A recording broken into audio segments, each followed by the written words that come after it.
বন্ধুরা, সবাই কেমন আছেন? এই যে আমি সারা বছরের জন্য আমের আচার সংগ্রহ করব, যার জন্য আমগুলো এরকম ফালি করে কেটে নিলাম। এগুলো কিন্তু আঁটি সহ আম, কাটতে অনেক কষ্ট হয়েছে, আমার হাতও কেটে গেছে। তো আঁটি সহ আমগুলো আসলে আচার বানালে খাইতে অনেক মজা লাগে। প্রতি বছরই করি, এবছরও করব। তো আমগুলো ভালো করে ধুয়ে ফালি করে কেটে এখন লবণ হলুদ দিয়ে মাথায় রাখছি। এটা 1-2 ঘন্টা টানা রৌদ্র দেবো, দেওয়ার পরে তারপরে আমি আচার বানাবো।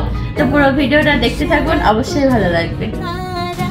তো এই যে আমগুলো আমি কেটে হলুদ লবণ মাথায় রাখছিলাম, সেই আমগুলো আমি টানা 2-3 ঘন্টা রোদে দিছি, দিয়ে মাত্র নিয়ে আসলাম। এখন আমি আচার বানাবো। তো আসেন কিভাবে বানাই। এই যে আমি কিন্তু অলরেডি জল বসাইছি চুলায়, জলটা ফুটতেছে। এখানে যেহেতু হলুদ লবণ মাখানো আছে তাই আমি এখানে এক্সট্রা হলুদ লবণ দেবো না। এখন একটু তেল দিয়ে দেবো, কাঁচা সরিষার তেল। জলটা আমি আমগুলো এর ভিতরে ছেড়ে দেবো। আমি ঢাকনা দিয়ে সিদ্ধ করে নেবো আমটা যত সময় না সিদ্ধ হয়। তো আমি শুকনো খোলায় কয়টা শুকনো মরিচ ভেজে নেবো।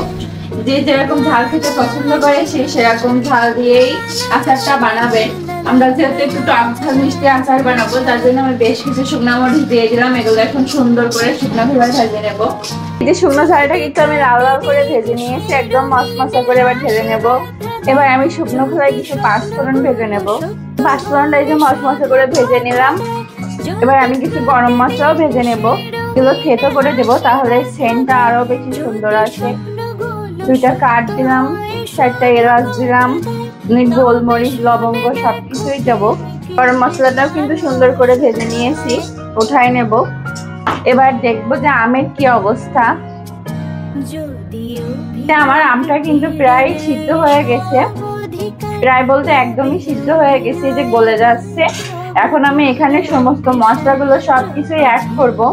তো আমি এখানে যে মশলাগুলো ভেজে রাখলাম সেই মশলাগুলো এখন এই যে হামানদিস্তায় গুঁড়ো করে নিব। তো আমি যে ঝালটা আধা করে গুঁড়ো করে নিচ্ছি ওটা এখন দিয়ে দেবো। একটা মশলা গুঁড়ো করে নেবো আর একটা করে দিয়ে দেবো। ঝালটা দিয়ে দিলাম। তো এখন কিন্তু আমি এই যে চিনিটা অ্যাড করবো জল থাকতে থাকতে, না হলে চিনিটা কিন্তু গলবে না। এটা পছন্দ করেন সে সেরকমই চিনি দিবেন।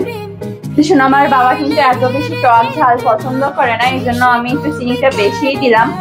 আর সোনামা আচারটা অনেক বেশি পছন্দ করে, যেহেতু ছোট মানুষ, এই জন্য চিনিটা আমার বেশি দেওয়া।